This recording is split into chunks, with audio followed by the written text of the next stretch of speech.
So I'm going to punch this up on the switcher here, and we're going to punch up ME1.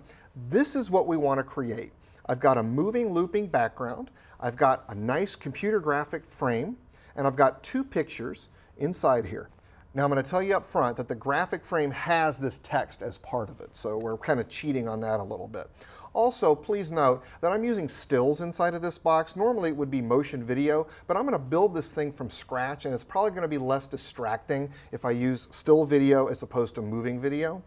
So to make things go quick, I'm going to recall a snapshot that's going to clear everything out completely to scratch. So first, let's go up to the menu. I'm going to select my top menu here and go to Frame Memory. Now, frame memory is a standard feature inside the MVS 3000 and 6500 series. It's a still playback system and a clip playback system. It has about 34 seconds of clip animation at 1080i, and it has 8 output channels which can be looped and have different things running in all at the same time. And we're going to use that for most of what you're going to see on the screen. So we're into the frame memory system now. First and foremost, I need to recall our double boxes. The way that the frame memory menu is laid out is I've got 4 distinct pairs. So pair 1 and 2, pair 3 and 4, 5 and 6, 7 and 8. Now these can be run independently or they can be run as pairs. So in this case, frame memory 5 and 6, I want to recall a pair. Now over on the left-hand side, I'm going to choose whether I want to recall a still or a clip. And up on the top, I have made folders so I can organize my stuff a little bit better so it's not all in one place. So in frame memory 5 and 6, I'm going to recall my 2 box.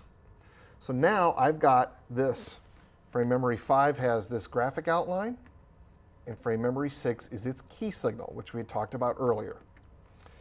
Now in frame memory 7, I want to recall the looping background that we're going to use. So I'm going to turn pair off because it does not have a key signal. I'm going to select clip, go into recall the clip. And again, I put my stuff in folders, so I'm going to select background, and there's what I want. I'm going to recall that, and we can see that it came up, but it came up as a still. Down on the bottom, I'm going to select play. So this allows me to do something with the clip that I just loaded. And you can see up here on this graphic, it says my clip name is background. It's in frame memory 7, and it's 2 seconds long. Well, I know it's a looping background, so I'm going to turn on loop, and I'm going to hit play to start that loop going. Finally, I'm going to come up to frame memory 3 and 4, and I'm going to get the pictures of my kids. So in frame memory 3, I'm going to select still, recall, and I happen to know that my kids are living in the stills folder. I'm going to come on down here, and in frame memory 3, when I'm not doing a pair, by the way, I can select it this way by turning pair off, and I can select which channel I want to put it into. So in frame memory 3, I'm going to select my son Zachary, and in frame memory 4, I'm going to select the pictures of my 2 older kids with our new puppy. Okay, so we've got most of our elements all set up and ready to go. So the first thing I'm going to do is I'm going to punch up ME1, and ME1 has frame memory 7 as the background on the A bus, and I'm going to turn a key on. Well, my key just went to black because in key 1 I have black. So let's go ahead and key frame memory 3. Now, yuck, that looks pretty ugly. Why does that look ugly? Well, remember that frame memory 3 and 4 are normally going to be a pair. So let's see what happened here. Let's go to Engineering Setup, and remember the main video key pair assignment that we did before. You can see here on video key pair number 41 right here that frame memory 4 is the hole cutter or the key signal for frame memory 3. And if we go to the keyer by double pressing key 1 as a shortcut, it's showing us that the key source is auto select. So what you're actually seeing is you're seeing the picture of my youngest son with part of his face cut out by my older son. So let's fix that because it's really disturbing. We're going to go into the key source and we're going to change the key source to a split key. Now a split key says, forget what the auto select table has. I'm going to tell you manually what the video source is and the video fill is. So once we go into split, I'm going to hit this menu selection called signal select. And in this, I can come up and I can say, I want to change my fill or my source. Well, in this case, frame memory 3 is correct as my fill. My source, I don't want to be frame memory 4. Now, the good thing is we don't have to be particularly accurate with this. I'm just going to find something that has a full field of white as its key, and I'm going to say set cross point. And now the yuckiness of mixing my two kids together went away, and I have one child on the screen at one time. So I want to repeat this exact same procedure for key 2. So for key 2, again, it starts off with black. I'm going to come over here and select key 2, and I'm going to select frame memory 4. Now again, I've got some ugliness here because the signal isn't right. Let's cheat. Go over here to key 2, select split, signal select, select the source, scroll up to the top where I know I've got some whites, and hit set cross point. So now with my two keyers, I have two full screen images. Perfect. Lastly, let's go ahead and put the frame up on the screen. Key 4, same thing, it's all in black. Key 4, we're going to select frame memory 5 and 6. Now, let me double press key 4 to go to its menu. Now, in this case, I do want auto select because my frame memory, if I cheat over here and take a look, has a video and a key signal to make it look correct. So, first things first. Let's turn on key 1. Now, the good news is key 1 is already under key 4, so I don't have to play around with the key priority. But remember, if I wanted to, I'm going to double press the priority set button, and I could change where the key priority went. In this case, I do want key 4 over 3 over 2 over 1. Now, obviously, having my son's face underneath two frames isn't really cutting the mustard here. So what we need to do is we need to use the built-in resizers on keyer 1 and 2 to shrink the pictures down. So what we're going to do is we're going to come up to the trackball, and I'm going to turn on resizer control. And what you can see here is when resizer control is on, which ME am I messing with? Is it ME1 or program preset? In this case, it's ME1. And then you see here key 1 resizer or key 2 resizer. I can come down here and turn the resizer on. Now I can also do this from the menu. If I come over here and double press key 1 again as a cheat, I can come over here and see this area called processed key on the menu. If I touch it, it will take me over to the resizer. I can go in here and turn the resizer on here. And again, notice these are all linked together. When I'm doing this from the menu, it's turning the resizer on the trackball. If I do it from the trackball, it's turning it on in the menu. It doesn't matter. I have even one more place I can do it, and that's the multifunction module. I can come to the key adjust of ME1, select key 1, and go through, see what says page 1 of 3. I can go to page 2. Nope, there's no resizer here. Go to page 3, and now I can see resizer. I'm going to turn it on here. And again, same thing. All three places turn on at the same time. On the resizer on the multifunction module, I can shrink it down with size. I can move X. I can move Y. And I can do the same thing with the menu. I, however, prefer to use the trackball. To me, it's just a lot more intuitive. So here's what I'm going to do. Obviously, the aspect ratio of Zachary's picture is wrong for these boxes. So I'm going to do some cropping here. So I'm going to make my vertical match inside here, kind of perfect about right there. So I'm going to cheat a little bit. I'm going to double press the key 1 resizer button on the trackball, and it's going to take me right to the resizer menu. And I'm going to select the submenu called border and crop. I'm going to turn on cropping. And what's going to happen now is I'm going to take my mouse over and I'm going to adjust the horizontal crop. Now this is going to do both sides at the same time.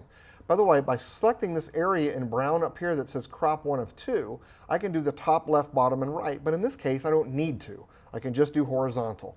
Now obviously I'm off a little bit here. This is what I love about using the trackball and either the touchscreen or the mouse at the same time. On the trackball, I'm going to lock the x-axis, which is left and right. And using my left hand, I'm going to move this over. And using my right hand, I'm going to adjust the mouse. So now I've saved a lot of time going back and forth. I've now cropped this picture perfectly inside this. Now I could repeat this entire procedure again for keyer 2, but somebody spent an awful lot of money on this switcher. Why not use the computing power in the switcher and let it do most of the work for us? So up here, I'm going to go into the menu, and I'm going to select the Copy Swap menu. I'm going to go to the keyer on the bottom, and ME1 key 1 is the picture of my son Zachary. Well, everything about that is exactly what I want in keyer 2, except for the position. So I'm going to copy ME1 key 1 to ME1 key 2, and I'm going to hit copy. Now, it didn't really seem to do anything. Two reasons. One, I got to turn key 2 on the control panel right here. And second, they're layered right on top of each other because it's an exact copy. So up on the trackball, I'm going to select key 2 resizer this time. My x-axis is locked because I don't want it to be moving up and down or anywhere else. And now watch what happens when I move my trackball. I had the exact duplicate picture of Zach, and now I have him on this box too. Obviously, I don't want him in both boxes, so the last thing we have to do is come up to key 2 on the delegation bus and put frame memory 4 in. Now we have completely rebuilt the effect that I showed you when we started this section. We have one more task to do. We need to save this so I can call it up again. Now earlier we talked about snapshots. So this time we're going to take the snapshot to multiple levels, so to speak. We're going to store what I saved here into a memory. So I'm going to come over here and I'm going to store this into memory 10. Now, truth be told, the button here called toBox is what I showed you earlier, so we're not going to cheat and call that up again. We're going to go to number 10, which is empty. You can tell it's empty because there's no light on. So we're going to select ME1 because we want to remember everything about ME1. Now, this is going to remember the positions of the resizers. It's going to remember which keyers are turned on. It's going to remember what the background is selected, but it's not going to remember what's in the frame memories. That's something totally separate. So we're going to hit ME1 here, make sure it's turned on, and then we're going to hit this More button over here. Now, More says that there are other regions in the switcher. We have other things like User 1, User 2, User 3, and so forth. Now, I have programmed into the system before I started the video here that frame memory 3 and 4 shows up as region User 2. User 3 is frame memory 5 and 6, and User 4, which is down here, is frame memory 7 and 8. So we're using frame memory 3 and 4, feeding these. We're using frame memory 5 and 6, which are feeding the outside boxes. Okay? And we're using frame memory 7 as the background. So in addition to remembering snapshot for ME1, I also want to remember User 2, User 3, and User 4. We're going to hit Exit to get out of the More menu. And last thing we're going to do is we're going to hold down Snapshot, and we're going to hit number 10. This now stored everything you're seeing on the screen in Snapshot 10. And there you have it. It's that easy to create a double box. Just get all your pieces, put them in the proper order, and of course, make sure to save it. And let me show you a few variations on this theme. So again, we got our double box, but using the exact same techniques, I can now create a triple box. By the way, that's my daughter, Kelsey. I can create a 4 box. And now I'm going to show you one other thing that we can do. Here's another common scenario. So what I'm going to do here is let's reset a couple of things here. First of all, I'm going to clear out all of my resizers and things like that. I'm going to go into my frame memory pair, and this time I'm going to select a 1 box. And I'm going to put this over on keyer 2. And we're going to have this 1 box come up like this. And again, we're going to go back to our auto select. And I want to take a picture of my daughter here. And what I'm going to do is I'm going to crop her. So I'm going to crop this like this. We're going to go on to horizontal.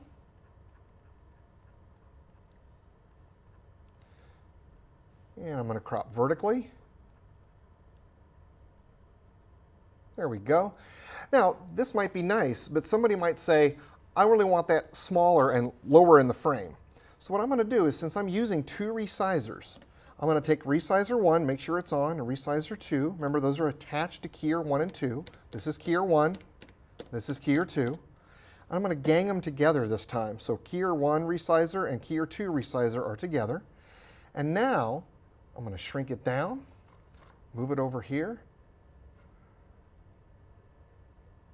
I can put her down in the corner. And now another really cool thing I can do is using a snapshot, I'm going to record this image. So I'm going to come over here and I'm going to store this on snapshot 17. Now I'm going to take it and I'm going to move it over here and I'm going to record this on snapshot 18. Now there's some really cool attributes that you can put onto a snapshot.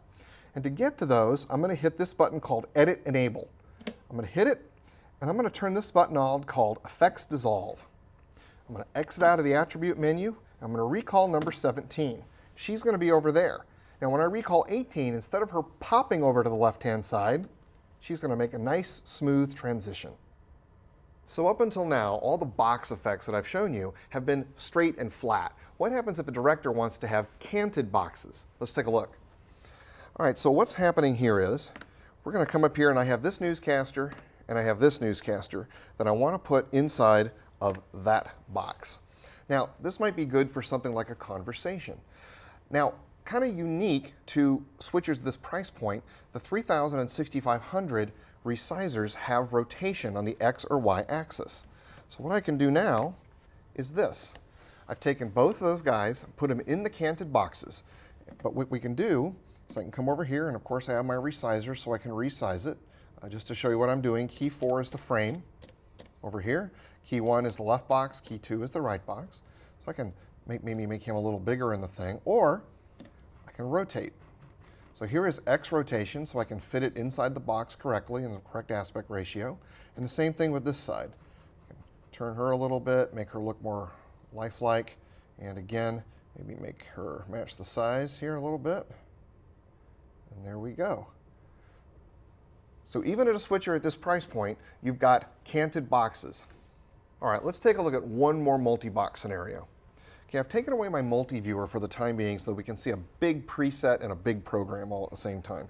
So a common thing here is I want to go from this shot to a double box. So I've created a very rudimentary double box. It doesn't have the fancy graphics and stuff that I had before, just so I can kind of make my point.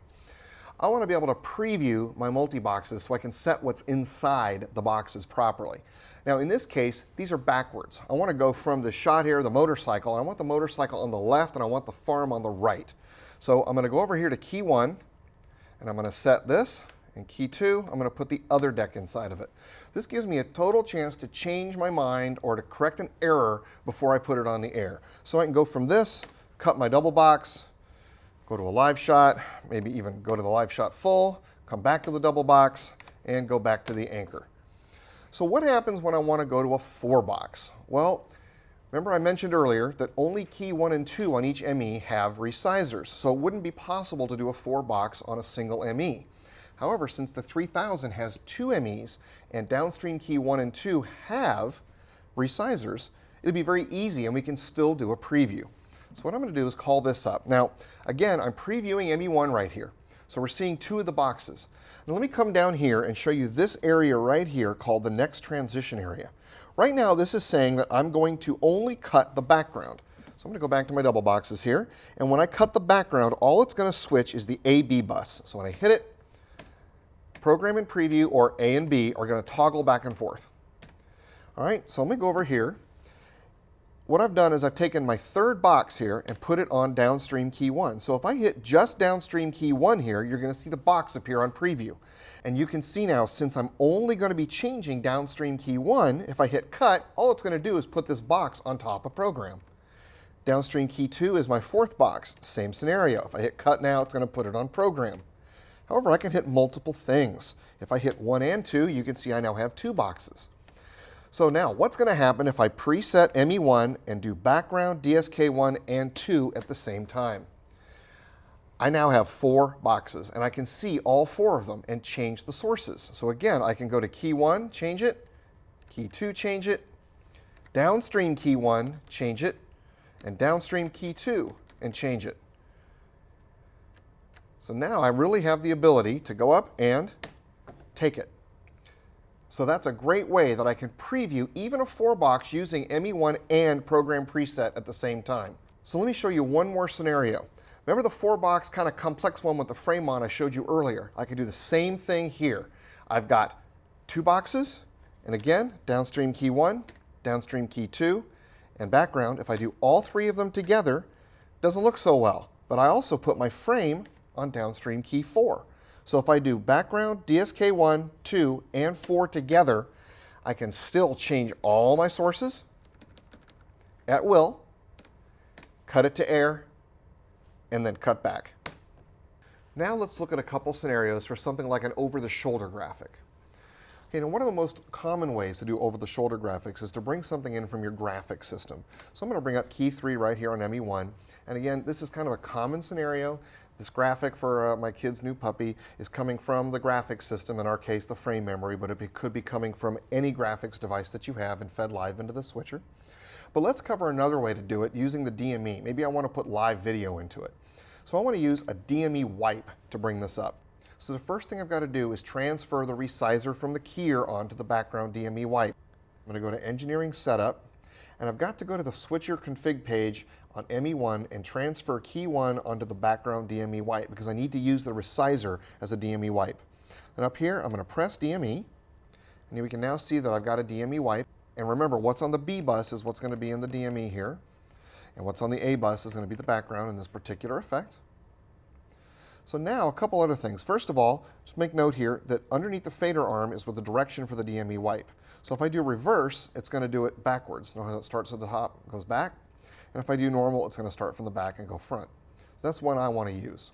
So I'm going to come up here and I want to use this live video of the basketball game as, say, an over the shoulder. So the first thing I'm going to do is I'm going to double press my DME wipe button and I'm going to go to Modify. Make sure the position is turned on. And again, I can use my mouse to adjust the horizontal and vertical position, but I'm going to cheat and use my menu on my trackball.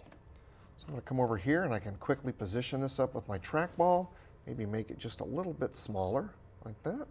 Okay. And then I want to add a border to it. So I'm going to go over to Edge and Direction.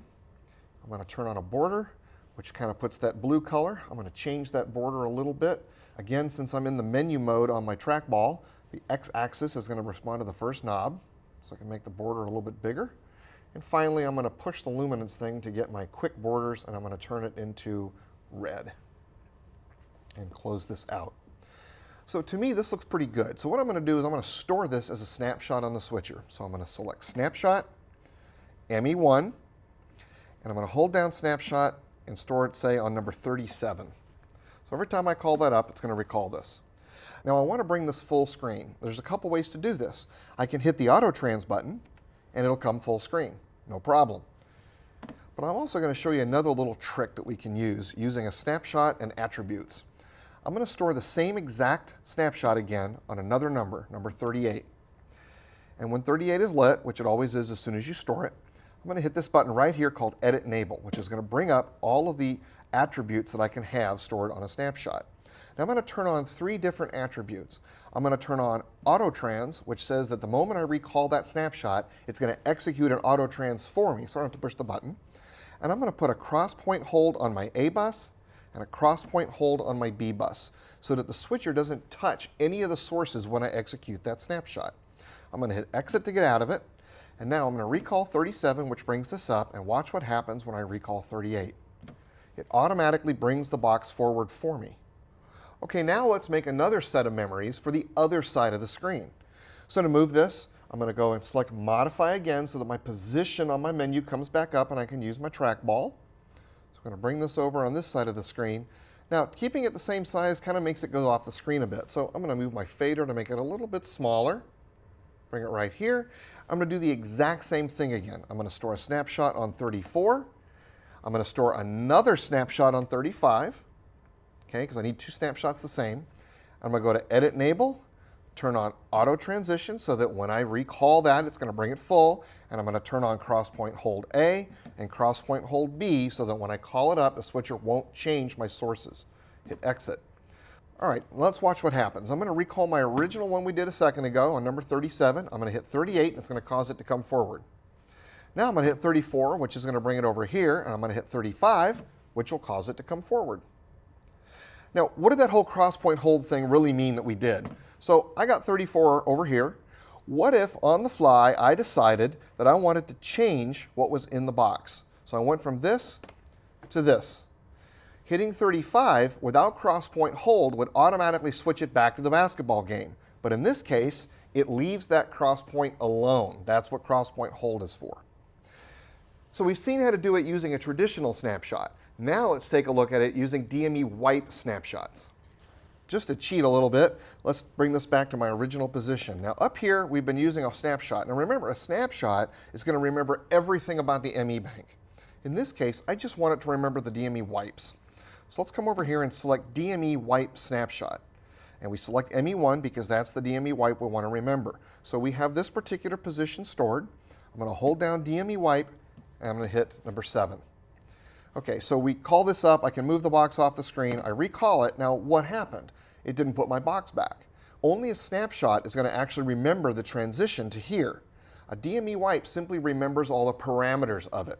So I could move this thing off to the side over here, change it, recall my DME wipe, and the position will be back to normal. So what I want to do now is I'm going to use a pattern limit so that when I hit auto trans, it stops about right there.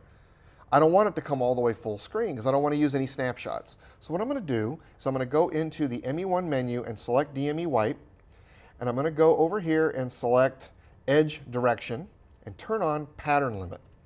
So what I'm going to do is I've got to change my pattern limit here. Again, I'm going to use my menu here, bring it down so that the pattern limit comes about right there. So what happens now is as I move my fader, or even the auto trans, this is automatically going to happen. And I'm going to restore this as DME wipe because it's going to remember the pattern limit. So let's go ahead and set another one onto the other side. So we'll go to Modify, make sure position is turned on, lock our X-axis so it's in the same place, come over here, and in this case, again, it's a little too big, so let's go back to Edge and Direction, Pattern Limit. Let's move it down a bit, and then we're going to do our position again. Perfect. And we're going to store that in DME wipe number 8. So let's go to DME wipe number 1, and here it is. There's 1, and now notice it's off screen. I'm going to recall number 8, and it didn't pop it on the screen, and when I auto trans, it's going to come back perfectly.